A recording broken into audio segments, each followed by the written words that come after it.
Welcome to Talking Business. I'm your host, Darcey Edwards with Queen Bee Leadership Training. Talking Business is just that. We are talking business with business leaders, leaders in the community, and those who change their communities with entrepreneurship. This podcast is presented by Xpose Hope as a thank you to the business community. Catch us on all the platforms. Find us, follow us, and review us.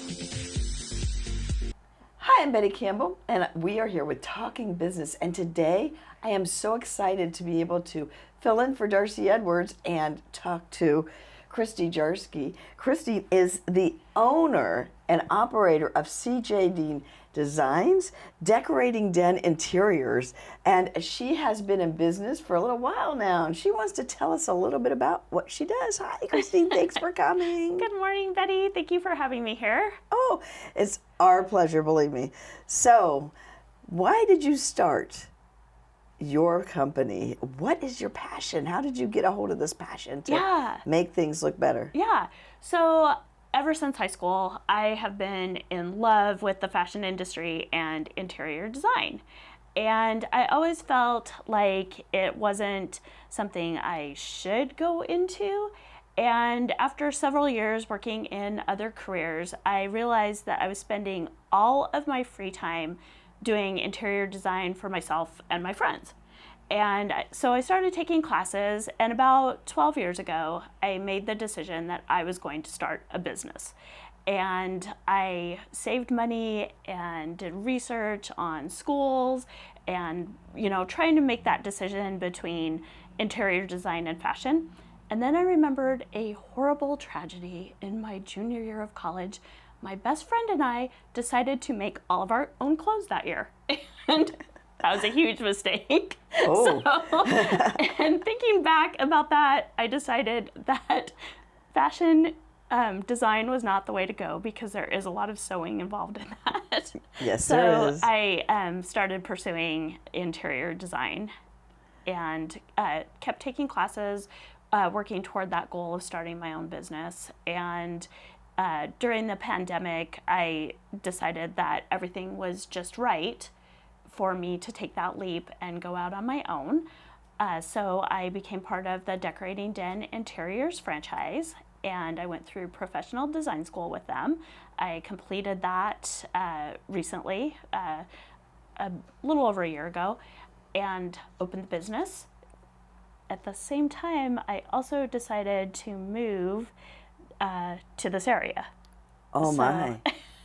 So I had been living in another part of Oregon, and I've always wanted to live by the ocean.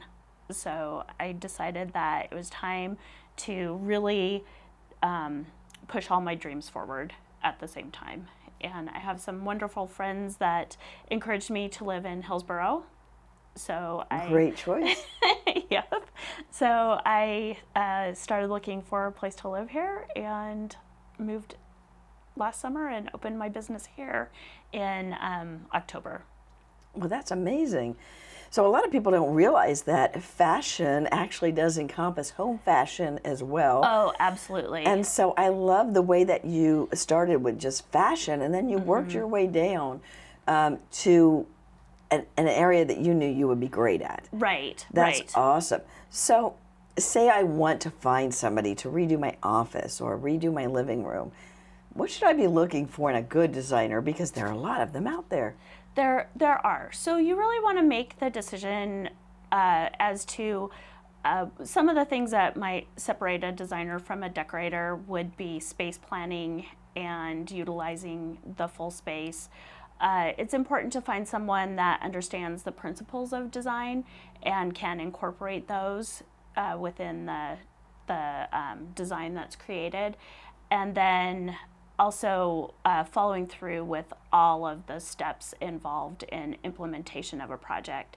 So I really only spend about 20% of my time doing the design, and then the rest of it is project management. So that is a really important part, making sure that you're detail oriented and that all the pieces are coming together the way they're envisioned. That makes a lot of sense. So you want somebody who actually is a really good project manager. Mm-hmm. So how important is it that the space we work in, because we're talking to employers and small business owners here, that it is accessible, that it is, that it works with what we want to do, that it brings inspiration. How can you tell me any stories about changes in people's working atmosphere after you've gone in? Yeah, actually, I'm working on a project right now where we're converting what was previously an entertainment center into an office space. And so there is a beloved piece of furniture that we're trying to keep in that space, but really making sure that it's functional and aesthetically pleasing at the same time. That functionality is huge. How is that space used? Does there need to be a desk? What kinds of storage are involved? Does the person like access to certain elements within the space? So taking into consideration all of the uses and how the space is used. And in this case, we have multiple users of the office. So really identifying for each person what they need within that space and making sure that it is in the space. That makes a lot of difference, doesn't it? It takes a lot of stress off when you can actually get to the pieces that you need. Yeah, absolutely. Yeah. Awesome. So you started during COVID. I did. I can't imagine a more challenging time to start a business. If you were going back to start over again, give me one thing that you wish you wouldn't have done. Actually, that literally is at the top of my list. I've literally said to myself, note to self, do not start a business during a pandemic. So yeah, that's definitely the primary thing that I would have done differently. Mm-hmm. Okay. And so what were the challenges of starting a business during a pandemic? Well, several things. One is really being able to be out in the community because it was still somewhat closed when I made my move. And so that interaction with people and trying to make connections, and fortunately the chamber, I think, had just started meeting in person. So that was a big help for me, the Washington County Chamber. And some of the other challenges, well, specifically in my business, the supply chain is still a major challenge. So being able to work with those delayed timelines and being really upfront with people right away. If you're ordering a custom piece of furniture, we're like 9 months out. Wow, So, that's amazing. It's going to take a while. So if I need my office to be up and functional in the next 3 months, what are some suggestions you would make to me? Obviously, don't order anything custom. Right. But are there pieces out there that will work that you can find that aren't custom? Oh yeah, absolutely, absolutely. So I have had a couple projects like that where they needed pieces fairly quickly. So I did choose selections that were not custom pieces, that were readily available, were in stock, and were primarily from the West Coast or the Midwest. So pieces that I'm ordering, most furniture made in the United States is actually made in North Carolina. And so it's taking, 6 to 8 weeks just in shipping from North Carolina. So if it's a quick turnaround project, looking for comparable pieces that are available on the West Coast. Makes good sense. So what is your best client? Who do you need referrals from, and how do you get those referrals? Yeah. How have you gone about that? Yeah, so one of the great things I love about being part of Decorating Den is the marketing planning that they help us with. So we have an 8-point strategy, and so constantly making sure that I'm implementing like 5 out of those 8 points in targeted areas. And then really being able to hone in on what's working and not working in terms of the marketing. I'm finding that almost all of my clients are in some sort of transition. So they've experienced something in their lives. They're buying a house, they're selling a house, someone's moved in, someone's moved out. One of the projects I'm working on, the baby now needs her own room, and so we're doing a bedroom for the baby. So it's really some sort of transition for the most part that motivates people. Makes good sense.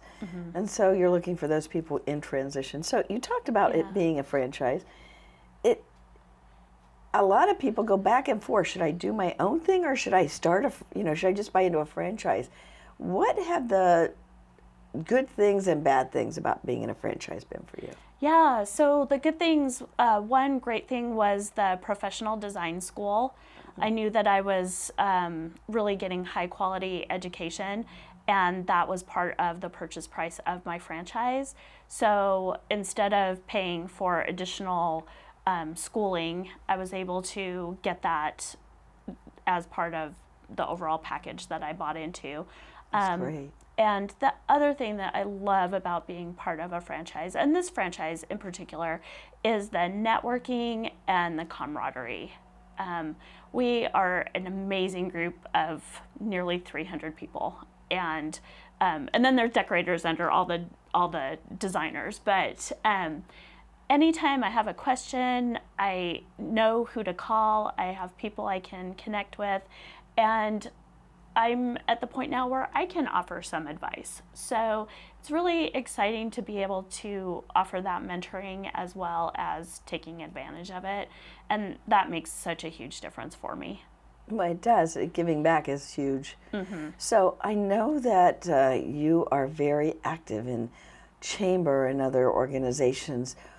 What organizations did you first utilize, and why? Well, the Chamber was the first organization I utilized for a couple reasons. One, being new to the community, I wanted to meet a lot of people quickly that were involved in the community. And having that connection with other small business owners has been really, really important. It has made all the difference in helping me get started. I was at I've been going with a few friends to trivia night. And that's a great idea. Yeah, it was really fun. It's fun. So at one of those evenings, we were all sitting around talking, and I realized we were all small business owners. And we started talking about some of our challenges, and it was great to just have that instant connection with all these folks that I was with, and knowing that, we're all kind of going through the same things, just in a different way. Yeah, that's the best part about it, isn't it? So, as a female in business, in still a very male-dominated world, walking in to deal with men who may need their office or house redone, is it different than dealing with a woman who innately might be into design? Most men, although there are those out there who are amazing designers, and they are great, a lot of men are not that into design. How is it different working with a man client than a female client? So I don't really notice that sort of difference. One of the things that we learn to do is to identify certain personality traits in people, because that really influences what makes them comfortable in their living space. So somebody who's really analytical, symmetry is typically hugely important. Someone that's more creative, symmetry might not be as important to them. So understanding their personalities and what they do professionally really tells me a lot about how they're going to want to live in their space. So that's really what I'm looking at when I meet with someone. So it's very specific to you. That's Yeah. amazing and wonderful. So when you made this jump, what in you made you believe, I'm an entrepreneur, I can do this thing? Well, I grew up with two entrepreneurial parents, and so I watched them be successful, and I always wanted to do that myself. I've named my business after my dad. So CJ is me, and then the Dean part was after my dad. And so I wanted to always remember that he was such a huge part of my entrepreneurial journey, and my mom as well has just been tremendously supportive. And like I said, they were both entrepreneurs. So you grew up in this world. I did, yeah. Well, very good. Yep. So did you kind of feel like a square peg in a round hole when you weren't being an entrepreneur? Absolutely, yes. And I always kind of worked outside my defined role because I wanted to see the big picture and I wanted things to happen differently. And it was always, even when I was in management, it was frustrating not being able to implement everything that I wanted to implement. Yep. So what would you tell somebody who feels like a square peg in a round hole? Yeah, find the courage to take the leap, plan for it, and make sure you have twice as much capital as you think you're going to need. And surround yourself with a professional team that can really help you in your areas of weakness. Oh, that's important. It is, yeah. That's important. Yep. Well, we can't thank you enough for you coming into Talking Business to tell us about your journey. We can't wait to see where it goes, and we're excited to watch that growth. So, Thank you.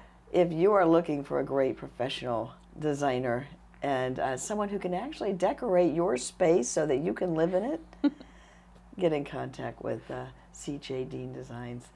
You can find all of her information in the links in our podcast. Thanks for joining us on Talking Business.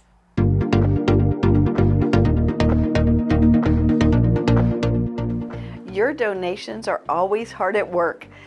The other night, one of our ladies called, who we had actually helped before, helped her out of the life.